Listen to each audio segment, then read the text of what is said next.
नमस्कार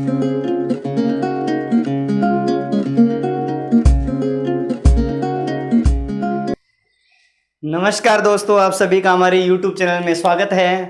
तो दोस्तों, अपनी कक्षा 12 के जो है इतिहास विषय था, उसमें अपने प्रथम अध्याय की चर्चा कर रहे थे। उसके अंदर बस अपने जो है 1-2 क्लासें और रह गई है। प्रथम अध्याय अपना जो है कंप्लीट होने वाला है।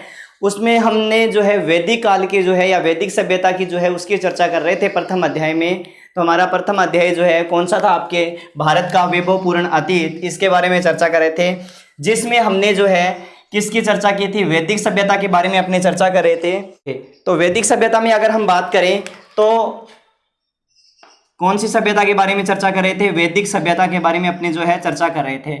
इसमें जो है हमने थोड़ा सा इसके सामान्य परिचय के बारे में हमने देखा था कि वैदिक सभ्यता के अंदर जो है किन लोगों की यह सभ्यता थी, कब से कब तक रही थी। और इसके अंदर जो है 2 भाग मैंने आपको बताए थे। कौन कौन से भाग है? जो वैदिक काल, ऋग्वैदिक काल और उत्तर वैदिक काल। इसके अलावा हमने जो है 4 वेद हैं आपके सामने, हमने उनकी भी चर्चा की थी। आज हम इस वैदिक सभ्यता की जो है राजनीतिक स्थिति है उसकी चर्चा करेंगे। किसकी? राजनीतिक स्थिति। ठीक है, राजनीतिक स्थिति की अगर हम चर्चा करें तो इसके अंदर जो समाज है या फिर पूरा का पूरा जो साम्राज्य है, उस साम्राज्य की जो सबसे छोटी इकाई थी वो क्या कहलाती थी? कुल कहलाती थी। सबसे छोटी इकाई क्या कहलाती थी? कुल। और सबसे बड़ी इकाई जो है वो इसमें क्या कहलाती थी? राष्ट्र कहलाती थी। तो आपके यहां से ही सीधा प्रश्न बन सकता है कि सबसे छोटी इकाई क्या कहलाती थी? कुल कहलाती थी। कुल से बड़ा जो है वो क्या होता था? ग्राम होता था। क्या होता था? ग्राम। ग्राम से बड़ा जो है वो क्या कहलाता था? प्रांत जो है वो क्या कहलाता था? विश्व कहलाता था। और विश्व से बड़ा जो है वो क्या कहलाता था? जन। और जन से बड़ा क्या कहलाता था? राष्ट्र कहलाता था। तो इस तरह से जो है वैदिक काल के अंदर जो है पूरा का पूरा साम्राज्य जो है वो पूरा साम्राज्य तो राष्ट्र कहलाएगा। राष्ट्र एक तरह से आप क्या कह सकते हो? पूरा राज्य या फिर एक देश को कह सकते हो। क्या कह सकते हो? देश को कह सकते हो। ठीक है। और इससे छोटी इकाई जन, जन से छोटी विश्व, विश्व से छोटी ग्राम, और ग्राम से छोटी कौन सी थी? कुल थी। ठीक है, ग्राम से छोटी क्या है कि कौन सी इकाई होती थी? आपके कुल होती थी। ठीक है, इस चीज में आप विशेष ध्यान रखना। और राष्ट्र का जो मुखिया है, राष्ट्र या राज्य का जो मुखिया है वो आपके कौन होता था? राजा होता था। कौन होता था? राजा। और जन का मुखिया जो है आपके 12वीं क्लास में आरबीएससी के अनुसार अगर हम चर्चा करें तो कौन होता था? गोप होता था। ठीक है, कौन होता था? गोप। विश्व का मुखिया जो है वो क्या कहलाता था? विषयपति या विश्वपति कहलाता था। विषयपति या विश्वपति कहलाता था। क्या कहलाता था? विश्वपति कहलाता था। ठीक है। ग्राम का मुखिया जो है वो क्या कहलाता था? ग्रामणी कहलाता है। कुल का मुखिया जो है, ग्राम का मुखिया ग्रामणी कहलाता था। कुल का मुखिया जो है वो क्या कहलाता था? कुलूप कहलाता था। कुल का मुखिया क्या कहलाता था? कुलूप कहलाता था। तो ये राजनीतिक स्थिति में, मतलब राजनीतिक स्थिति है इनकी। और राजा जो है, राजा का पद जो है, जो राजा है उस राजा का जो पद है उसका पद क्या होता था? वंशानुगत होता था। पद कैसा होता था? वंशानुगत होता था। किंतु राजा निरंकुश नहीं हो सकता था।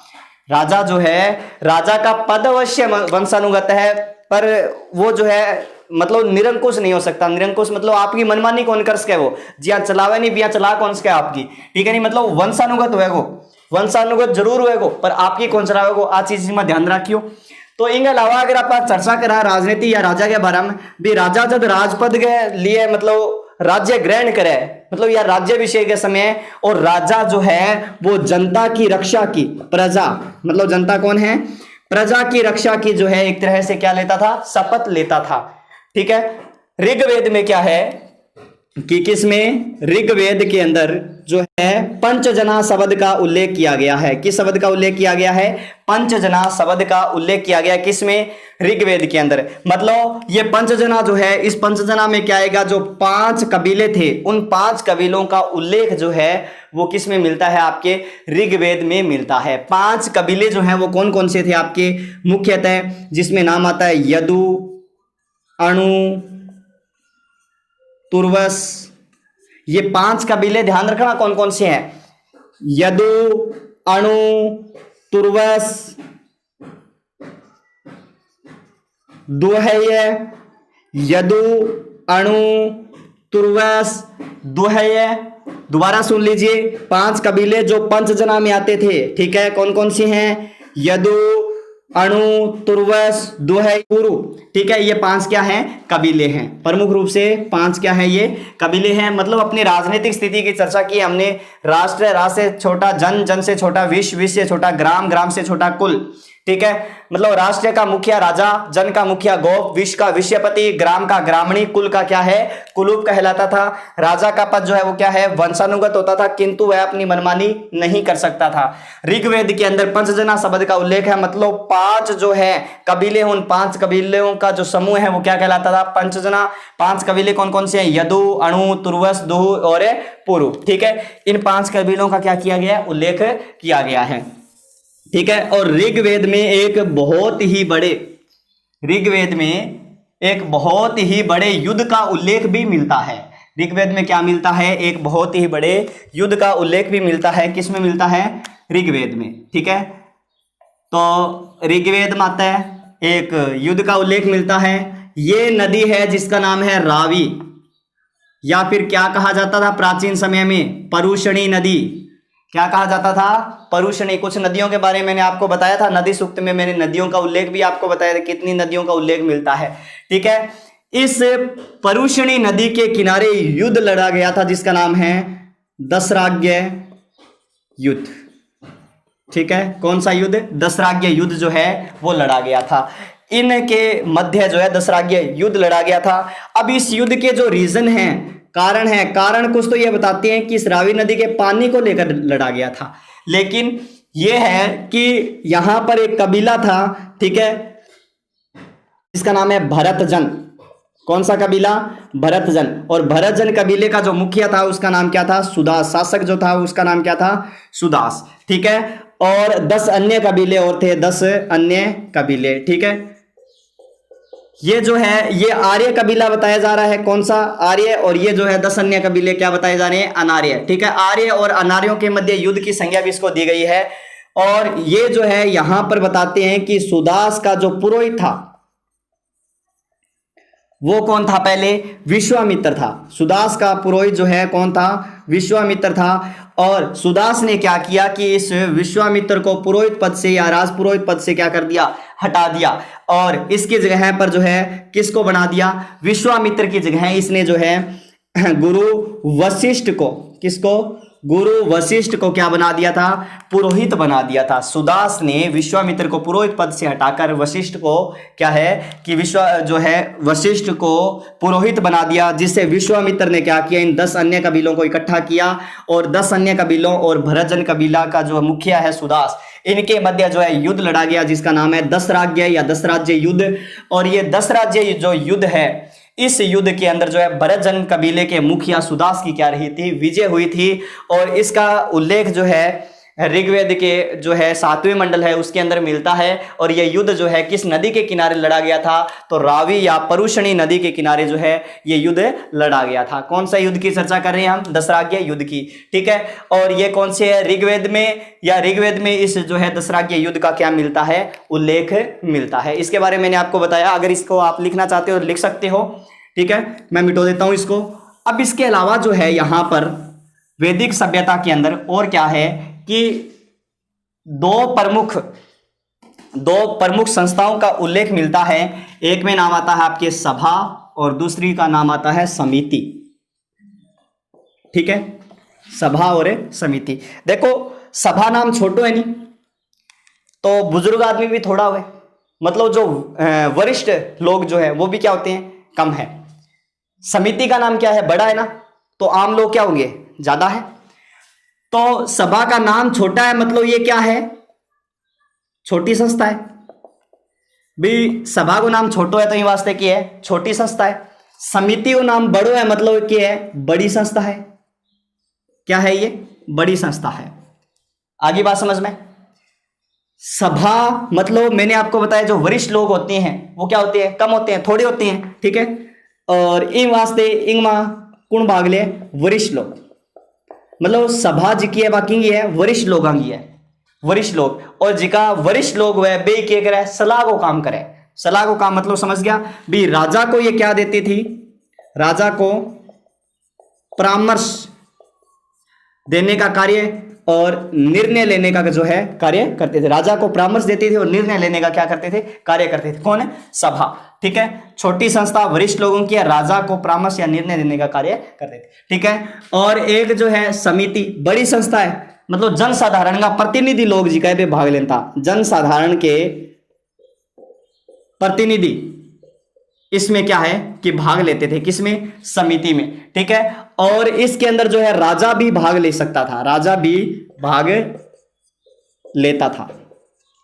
इसमें जो है कौन भाग लेता था, राजा भी भाग लेता था। इतनी चीजें आपको ध्यान रखनी है, छोटी संस्था, बड़ी संस्था, वरिष्ठ लोगों की, जनसाधारण के प्रतिनिधियों की। इधर राजा को परामर्श और निर्णय, राजा भी इसके अंदर क्या है, भाग ले सकता था। ठीक है, और दोनों के दोनों संस्थाओं का अगर कार्य पूछे एक साथ ही, तो दोनों संस्थाएं जो है वो राजा पर क्या रखती थी, एक तरह से नियंत्रण रखती थी। और इन दोनों संस्थाओं का उल्लेख आपके एक तो ऋग्वेद में मिलता है, किस में मिलता है, ऋग्वेद में, एक आपके जो है अथर्ववेद में मिलता है। किस में मिलता है, अथर्ववेद में मिलता है।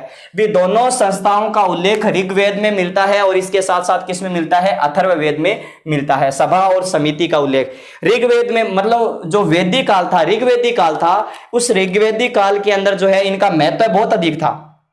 ऋग्वेदिक काल के अंदर महत्व क्या था, बहुत अधिक था। लेकिन उत्तरवेदिक काल के अंदर जो है इनका महत्व जो है धीरे धीरे क्या है, घट गया था। अथर्ववेद में सभा और समिति को प्रजापति की 2 पुत्रियां बताया गया। किसमें, अथर्ववेद में। ये वही अथर्ववेद है जिसमें स्त्रियों को दुखों का कारण बताया गया है, वही अथर्ववेद है ये। ठीक है ना। और इसके अलावा अगर हम सभा और समिति के अलावा बात करें तो राजा जो है अपने राज कार्य के संचालन हेतु, राजा राज कार्य के संचालन हेतु जनता से ऋग्वेदिक काल में एक स्वैच्छिक भेंट लेता था।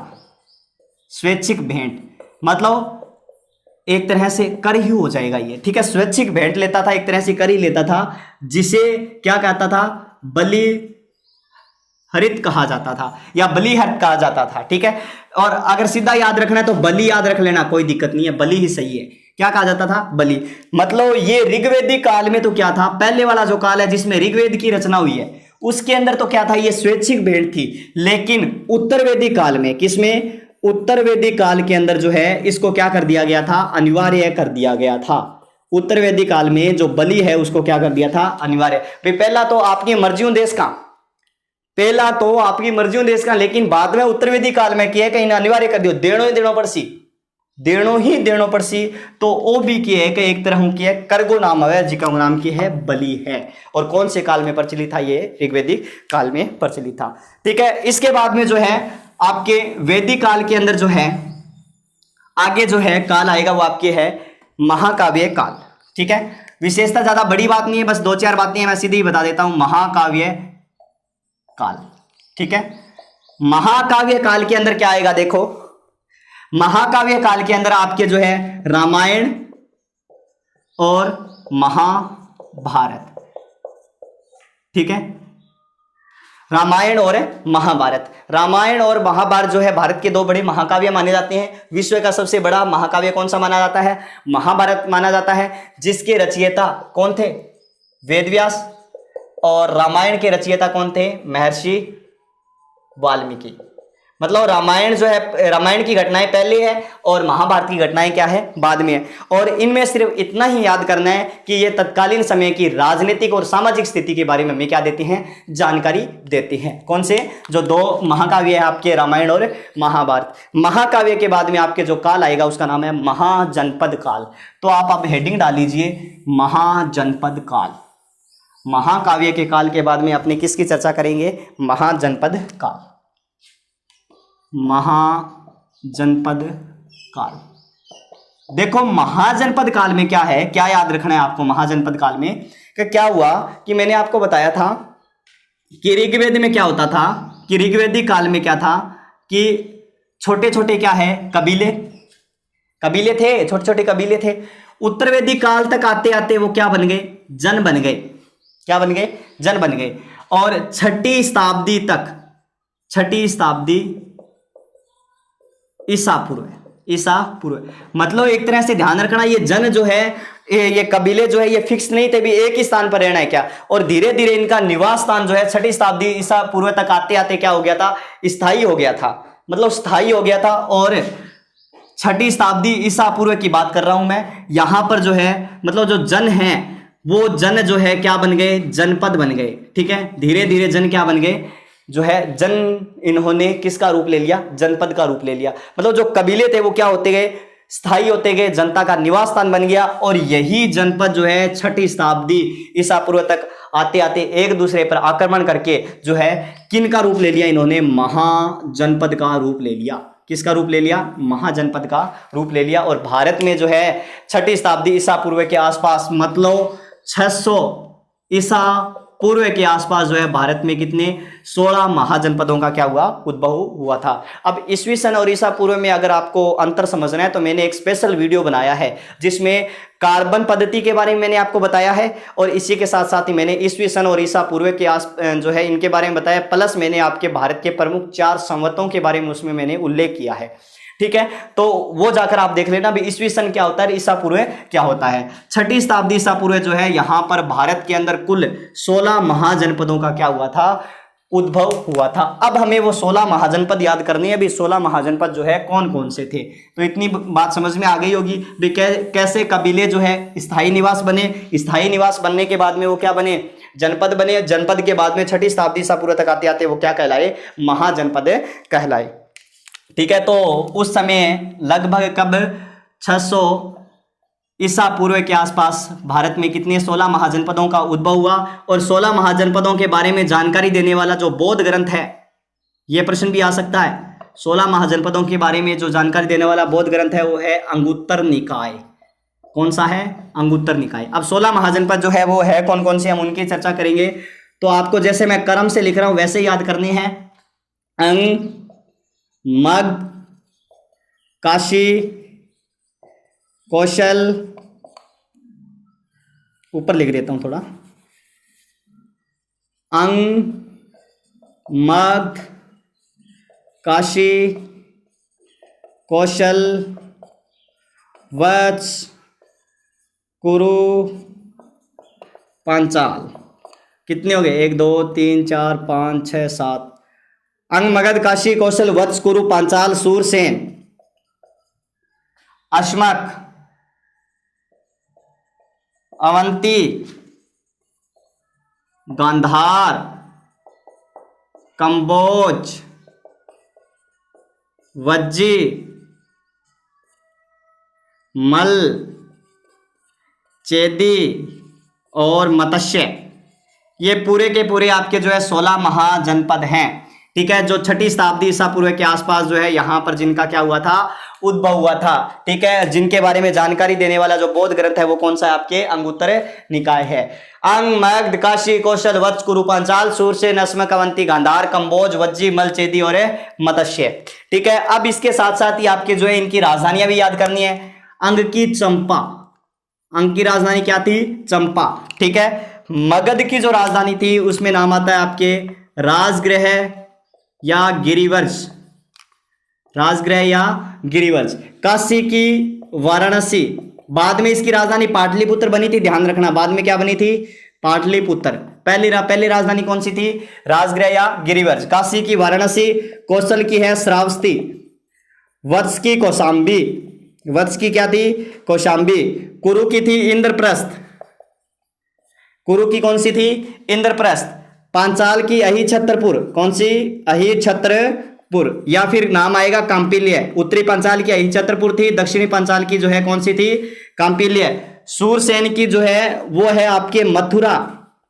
ठीक है, सूरसेन भी नाम आता है, सूरसेन की कौन सी है, मथुरा।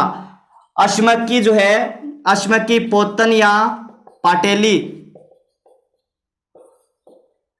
अवंती की जो है, अवंती की जो है वो है आपके उज्जैनी, उज्जैनी, या फिर नाम आता है दक्षिणी की महिष्मती।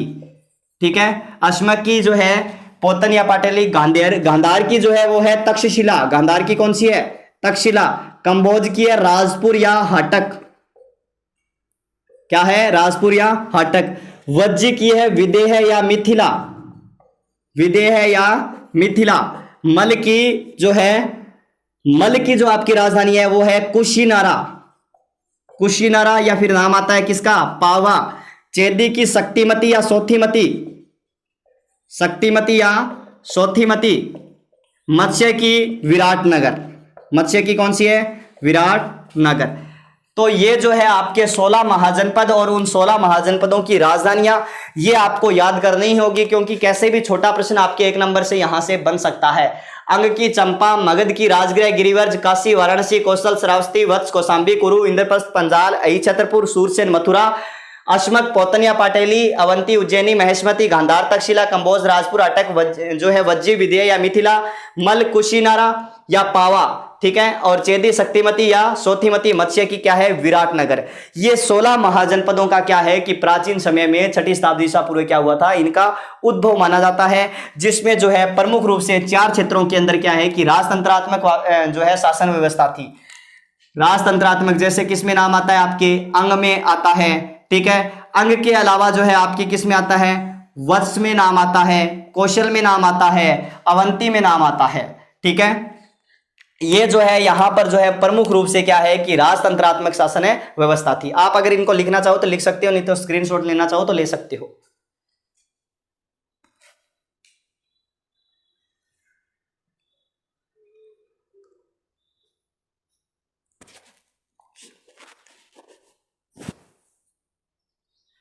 तो दोस्तों आपने देखा है, अपने 16 महाजनपदों के बारे में देखा है। इनमें जो है राजतंत्रात्मक शासन व्यवस्था के बारे में मैंने बताया, कुछ गणतंत्र भी थे जो है बौद्ध ग्रंथों में लगभग 10 गणतंत्रों का उल्लेख भी किया गया है। यहाँ पर गणतंत्रात्मक शासन व्यवस्था का क्या मिलता है, उल्लेख किया गया है। ये आपके क्या है 16 महाजनपद है और उनकी क्या है राजधानियां हैं, ठीक है। तो आप इसको लिख लिया होगा आपने। अब मैं इसको मिटो देता हूं।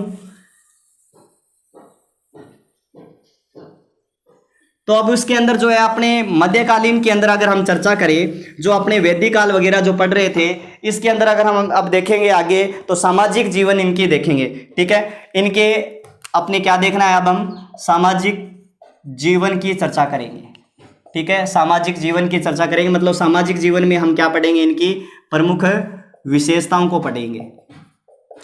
सामाजिक जीवन में इनकी प्रमुख विशेषताओं को पढ़ेंगे, जिसमें हम सबसे पहले जो है वर्ण व्यवस्था के बारे में पढ़ेंगे। किसके बारे में, वर्ण व्यवस्था के बारे में, ठीक है। वर्ण व्यवस्था का उल्लेख जो है आपके ऋग्वेद के 10वें मंडल के पुरुष सूक्त में मिलता है। किसमें, पुरुष सूक्त में मिलता है। वर्ण व्यवस्था का उल्लेख आपके ऋग्वेद के 10वें मंडल के पुरुष सूक्त में मिलता है। मतलब ये भी एक तरह से क्या है कि समाज जो है वो वर्णों में विभक्त था। समाज, ऋग्वैदिक समाज जो है वो एक तरह से, या उत्तरवैदिक समाज जो है वो वर्णों में विभक्त था। उसमें जो 4 वर्ण हैं, 4 वर्ण कौन कौन से हैं, जैसे मैंने यहां नाम लिख दिया वर्ण, और 4 कौन कौन से हैं, ब्राह्मण, क्षत्रिय, वैश्य और चौथा कौन सा है, शूद्र। ब्राह्मण, क्षत्रिय, वैश्य और शूद्र।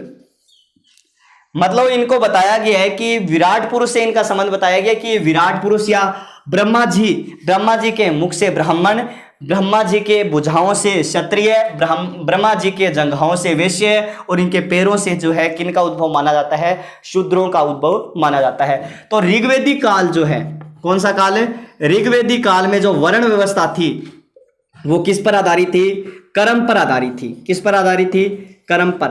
कर्म पर मतलब समझ गए भी, जो कार्य करेगा, ठीक है, वही उसी वर्ण का समझा जाएगा। जैसे ब्राह्मण का कार्य है मान लो, ठीक है, ब्राह्मण का कार्य ये करना करवाना है या मुख से बोलना है, एक तरह से ब्राह्मण का कार्य। अगर कोई क्षत्रिय व्यक्ति ब्राह्मण का कार्य कर सकता है, मतलब मंत्र वगैरह, मंत्रोच्चारण वगैरह जो है कर सकता है अगर कोई क्षत्रिय व्यक्ति, तो वो क्या कहलाएगा, ब्राह्मण कहलाएगा। ये कर्म प्रधान जो है वो क्या हो जाएगी, वर्ण व्यवस्था हो जाएगी। उत्तरवैदिक काल के प्रारंभ में जो है, उत्तरवैदिक काल के प्रारंभ में जो वर्ण व्यवस्था किस पर आधारित थी, कर्म पर ही थी। लेकिन धीरे धीरे वर्ण व्यवस्था किस पर हो गई, जन्म पर आधारित हो गई थी, ठीक है। अब जरूरी कौन है भी क्षत्रिय गो, मतलब कर्म की बात करूं मैं, अगर क्षत्रिय गो बेटो अगर लड़ सके, क्षत्रिय का पुत्र, किसी क्षत्रिय का पुत्र अगर वो लड़ सकता है तो वो क्षत्रिय कहलाएगा। ये बात तो सत्य है, ठीक है। ये जन्म पर आधारित भी मानी जाएगी, कर्म पर आधारित भी मानी जाएगी। अगर क्षत्रिय का पुत्र लड़ नहीं सकता, वो मंत्रोच्चारण में उत्तीर्ण है, मंत्रोच्चारण में जो है पूर्ण है, परिपूर्ण है, तो वो क्या बन सकता है? एक तरह से कर्म पर आधारित ब्राह्मण बन सकता है, ठीक है, क्योंकि उसका कार्य क्या है? कर्म पर आधारित है। इसीलिए ऋग्वेद में एक जो है व्यक्ति का उल्लेख भी आता है, वो कहता है कि मैं एक कवि हूं, मेरे पिता वैद्य है और मेरी माता जो है घर पर चक्की से अनाज पीसने का कार्य करती है। मतलब परिवार एक ही है, पूरा का पूरा परिवार क्या है? एक ही है, और सभी के कार्य क्या हैं? अलग अलग हैं, ठीक है। सभी के कार्य क्या हैं? अलग अलग है, और सबका एक ही उद्देश्य है, वो क्या है? धन कमाना। तो सामाजिक जीवन में सबसे पहले क्या आएगा? आपके वर्ण व्यवस्था आएगा। वर्ण व्यवस्था के बाद में जो दूसरी बात आएगी इसके अंदर सामाजिक जीवन में, वो आएगी आपके आश्रम व्यवस्था, ठीक है। इसके बाद में जो है कौन सी व्यवस्था आएगी? आपके आश्रम व्यवस्था। आश्रम व्यवस्था, देखो आश्रम व्यवस्था के अंदर जो है अगर हम बात करें तो 4 आश्रमों का उल्लेख मिलता है, ठीक है। कितने आश्रमों का उल्लेख मिलता है? 4 आश्रमों का हमें उल्लेख मिलता है। 4 आश्रम आपके कौन कौन से हैं? तो जिसमें नाम आता है ब्रह्मचर्य, कौन सा? ब्रह्मचर्य आश्रम, गृहस्थ आश्रम, वानप्रस्थ आश्रम, और लास्ट है आपके संन्यास आश्रम। ये 4 आश्रमों का क्या किया गया है? उल्लेख किया गया है। ब्रह्मचर्य आश्रम में देखो क्या है कि मतलब वेदों के अंदर जो है व्यक्ति की उम्र कितनी मानी गई है? 100 मानी गई है, पूरी की पूरी कितनी मानी गई है? 100। मतलब 0 से 25 जो है वो किस में रहेगा? ब्रह्मचर्य में। 26 से जो है 50 किस में रहेगा? गृहस्थ में। 51 से जो है 75 किस में रहेगा? वानप्रस्थ में। और 75 से जो है वो 100 किस में रहेगा? संन्यास में रहेगा।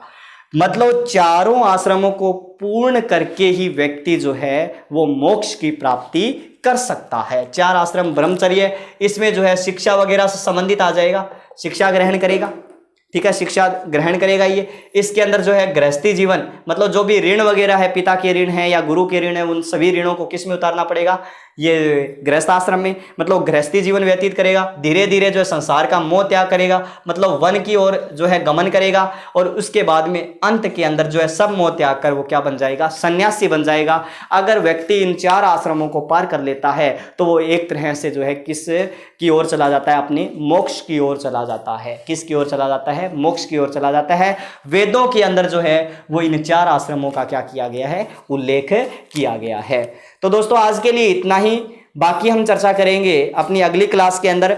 अगर आपको ये हमारा वीडियो पसंद आया तो लाइक कीजिए, शेयर कीजिए और हमें कमेंट करके बताइए कि आपको ये हमारा वीडियो कैसा लगा। अगर आपने अभी तक हमारे चैनल को सब्सक्राइब नहीं किया तो चैनल को सब्सक्राइब भी कीजिए। धन्यवाद दोस्तों।